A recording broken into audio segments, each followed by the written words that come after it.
This is the fully electric 2026 Toyota BZ. It used to One of the worst electric vehicles on the market.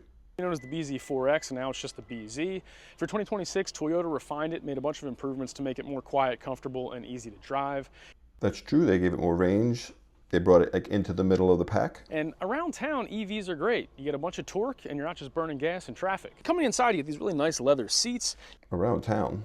What's that supposed to mean? A really quirky shift knob over here, 2 wireless charging ports, and paddle shifters that actually don't shift the vehicle but control regenerative braking, which controls how quickly the vehicle pumps energy back into the battery and how quickly and aggressively it slows down when you let your foot off the pedal. So all this started to sound great. I thought, you know, maybe I'll get an EV, maybe I'll get a Yeah, that's a 260 something mile battery range on that car is showing. Rivian R1S or something like that. Sorry, Rivian R1S has a 400 mile range. Toyota, I think they're cool.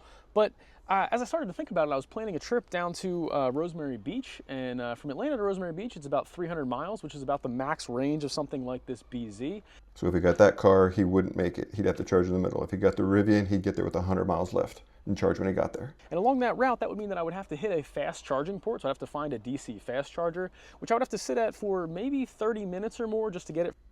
So he wouldn't have to find it. You put in the destination in pretty much any modern EV, and it will find and include the charging destination, the stops that you might need along your route, and tell you how long you'll need to stay there. 10 to 80%, so I'd have to plan that out pretty effectively before I leave. You don't need to plan it before you leave. You need to plan it like push to the route in the night before you leave to make sure that it can run the route. That's about it. Then it just begs the question, how long am I sitting there with the kids in the car? Can I find the charger? Is the charger available even when I get there? And how long am I gonna have to wait?